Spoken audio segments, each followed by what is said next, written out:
Hi, I'm Brian, the Finance Ninja. I don't want to waste your time, so let's get to it.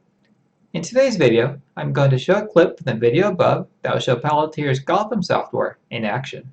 This is from Palantir's demo day in January, and was the first time anybody outside of the government saw it. I show the ins and outs, and point out the things that I think are cool and unique. This software will save lives and make Palantir into a company worth hundreds of billions of dollars. Don't forget to smash that like button and subscribe. It helps us out in the YouTube algorithm. Enjoy the demo. Now we are going to piece together the software, Gotham itself, from the video that was shown earlier. We're going to go piece by piece through this, just so we can go into great detail of how the software actually works and the services that it provides. Now you'll notice here that there's a particular heat map that is displayed in this area right here. This is a situation. So there's a list of situations that they list. They list 4 situations. The most recent is actually this one of 4 minutes ago, which is a very high priority situation here. U.S. Embassy threatened in yada yada yada yada.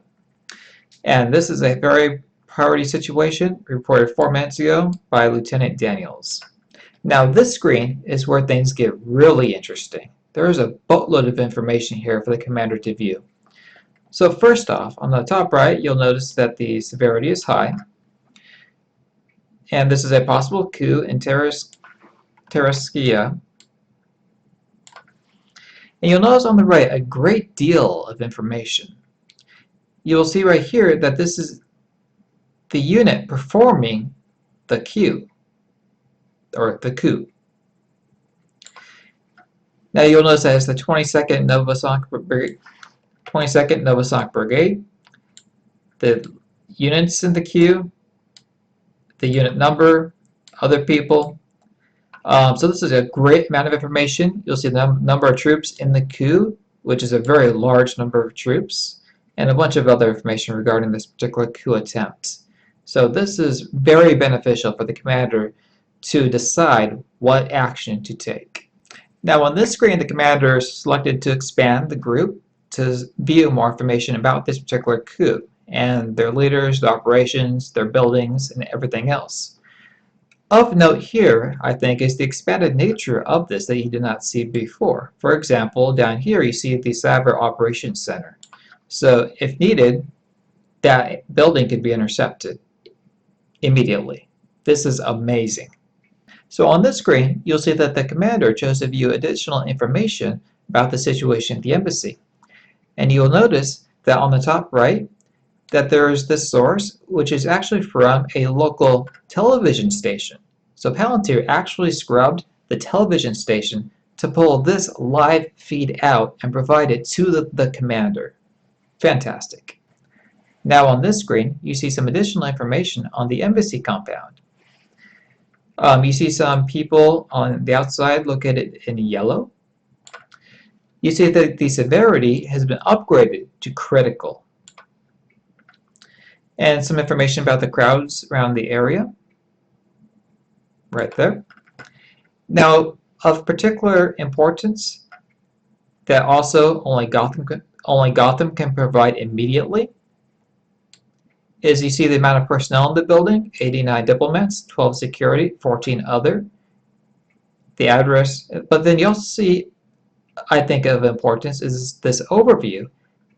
And inside this overview, you'll notice that it's actually 3 buildings, Building A, Building B, and Building C, which is very important for the commander to know. Now down below, you'll see that they also chose to view the personnel in the building. So here's the list of all the personnel in the building. And they can also limit it by essential or non-essential personnel. Sorry, let me move my face so you can see the personnel. Now on this screen, you can see that the commander chose to view the CCTV information at the compound. And you'll see that this is live video from the CCTV, which is closed circuit television from inside the compound. And you'll also see that there's a drop-down where they can choose which camera they want to view. Now to be able to access this internal information at the command center is fantastic. And you also see right here that this is the camera providing that information. and you can see the other cameras of the compound. Now on this screen, you can see that Gotham provided 3 possible responses for this situation. They're listed right here. And it gave reasons not to choose 2 of those responses. This response requires 16 hours delay, and this response is suffering equipment failure. So those are a no-go, so they're going to choose response number 1, which is the one that was recommended by Gotham. So now the commander chose to do the area evacuation, and on the top right you can see that it gave details of that area evacuation, the status. He can approve it, reject it, or comment on it. So it's up to him to approve the area evacuation. Gotham will not make these decisions by itself. Everything needs to be approved. It gives a time estimate, amount of assets, the number of steps required, and it grades them all. So that you'll notice that the time scores a low grade, and then there's a medium grade and a medium grade, and then the requirements, which are the actual assets needed, and it lists this action plan as feasible. Also of note, that is also really important, that only Gotham can do, is down at the bottom you'll notice that there is a timeline now for this particular action plan. And right now we are at this particular juncture of the timeline. So this is the flight to rescue the people. This is where the flight's at. So this is how much more of the flight is done. And then they need to establish the safe house, which Gotham provided the information on. Gotham filled this in. And then also the data uplink. Now on this screen you'll see that alert showed up. A very critical alert around the embassy.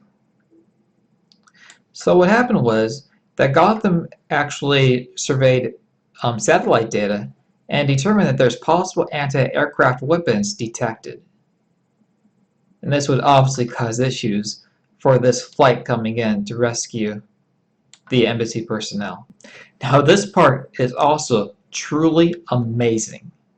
Gotham actually went to the satellite imagery, performed artificial intelligence on the images, and found these 3 SAM systems, surface-to-air missile systems, in this particular area. And it did this all by itself, so it could report it right away before there's any casualties on this flight coming in. So this is truly amazing. It also gives the range of these SAM missiles and the weapons that they have on board, and the type of the SAM missile. So they determine the type by the image. That's pretty cool. So now, due to this alert, the original action plan got updated. The mission was updated. So you'll notice that the mission, the total time was increased by 1 hour, assets increased by 2, and steps increased by 2. Why, might you ask? It's because they're going to have to send a team in to disable the anti-aircraft weaponry. But you'll see that the timeline automatically added in to the estimates. So this was added in automatically. So now the commander has to choose an auxiliary team to fulfill this request. So now the commander has the ability to select which team to send in to disable those surface-to-air missile sites. So in this case, he's selecting a special operations team.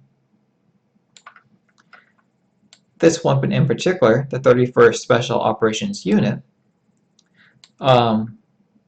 which has I think that's a 2-mile radius. And now the mission is ready. You'll see that there's 1 new objective, 85 new objects, and 14 new messages for this particular mission. The task is complete. The mission has not been completed yet, but it has been submitted, and the data has been synchronized with all the personnel that need this information to complete this mission. And this was all done automatically and immediately. This is fantastic. I'm really excited. Okay, so now you see the updated mission plan, the new objective, which is to disable the anti-aircraft missile system inside of the stadium. Now this screen also has me crazy excited because there is so much data and so much information on this screen that my head explodes. First, you get the map of the area. It lists the roadblocks and potential casualty areas like churches and schools. So this reduces casualties. This saves lives. There's the embassy. So what's happening here is the units are going to be sent from this safe house. And it's determining how best to send this recon unit.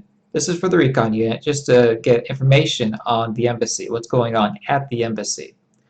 So it's devising how to get that information. Like if it were to go by road, for example, it shows that this would be the road route that it would take in order to avoid the roadblocks, churches, schools, and everything else. It's like this is the safe route. The other option is this direct line, which is the drone. Now, as you can see, the drone has arrived. And this is also really amazing, actually, is he can immediately see the video footage from the drone right here. And this is all sent live to the commander. You can see that the drone's at the site. This is the path the drone took. And this is the video feed from that drone. This is great. And now you can see the video from the drone. And this was also powered by artificial intelligence and image sensing. You can see that the drone identified 2 targets on top of this building. Also amazing stuff, because this is important to know, because this could compromise the mission and cause massive casualties if it's not responded to. Of everything, this honestly probably has me the most excited. You will see a great deal of information on this screen. Number 1, you can see the drone right here. Number 2, you can see the drone's line of sight right here. Number 3, you can see the 2 hostiles right here. Number 3, you can see a bunch of friendlies right here, which you want to save. Number 4, and this is the coolest part, is you can actually see the line of sight from the 2 hostiles to their blind spots. So for example, they cannot see this red area, they cannot see this red area, but they can see all the green areas. Now this requires a great deal of information. This requires trained data on the ground. It requires data on each individual building, the 3-dimensional characteristics of those buildings, in order to determine the line of sight of those 2 people. It requires information, for example, how high those people are. There's so much information is required to know this information to make this screen accurate. So this is really awesome. So now, Gotham informed the commander of that issue with those 2 hostiles. So it recommended an alternate exit to the building that will be out of view from current threats. So this Gotham identified is the safe exit from the building. So number 1, it identified that it's an open entrance discovered. So it knows right away if an entrance is open or closed. And this is the back of the building, not the front of the building. Now it is time to confirm the operation plan. Here's the confirmation screen. You can choose to review the confirmation and the purpose of the mission. Now, something that I forgot to mention before is this information on the left. Let me move my headshot really quick over here. So what you can see is actually a lot of information that the commander could actually filter by, view, and otherwise get a lot of additional insights in this area. For example, you can view the slope, land cover, pathways, route, the projection. You can view the heat map. The heat map! The choropleth. He can view the range information. A graded reference graphic, peaks, the terrain analysis. This is an absolute monstrous amount of information. This helps to ensure a successful operation with minimal to 0 casualties. Now this screen is not as exciting. It's pretty common sense, actually. It can just display the results of the mission, or actually the current in progress of the mission, to whoever wants to view it. Due to the complexity of the system, Gotham is a very sticky product. It is like glue. It would be extremely hard and time-consuming to replace. Palantir is the only company in the world with this software, so they have great negotiating power. Tell you what, since you stuck with me for so long, I'm going to give you two golden nuggets. The first golden nugget here is that, as you can see, Palantir is at the DoD Impact Level 5. What that means is that they are at the highest tier that any company has ever reached within the Department of Defense for handling secure information. And Palantir is confident that they will be the first company to reach DoD Impact Level 6. That is the highest impact level. At level 6, they will be able to handle classified secret national security information. What that means is that not only will Palantir be able to open up additional revenue streams with the government, they will also have more leverage when they negotiate contracts with the business. Also, as you can see, Google and Snowflake are IL2, Oracle, Salesforce, and SAP are IL4, so they are ahead of much larger competition. And now for golden nugget number 2. There are rumors that Palantir assisted in finding Bin Laden back in 2011. Again, this is a rumor, but this news article is posted on Palantir's own website. I would think that the government would throw a fit if Palantir was posting false information, especially about the locating of Osama bin Laden, on their own website. Now, assuming that this rumor is true, can you only imagine how far Gotham has advanced since 2011? And also, just think about how much the defense industry would respect and rely upon Palantir, assuming that this rumor is true. Gotham is one of the two major products that Palantir produces. The other is called Foundry. What Gotham is to the military, Foundry is to business. Where Gotham will make Palantir into a company worth hundreds of billions, Foundry will make Palantir into a company worth trillions, in my opinion. If you want me to do a deep dive into Foundry, then comment down below and say Foundry to the moon. Smash that like button. It helps us out in the YouTube algorithm. Subscribe to see more content like this. Thank you and see you in the next one.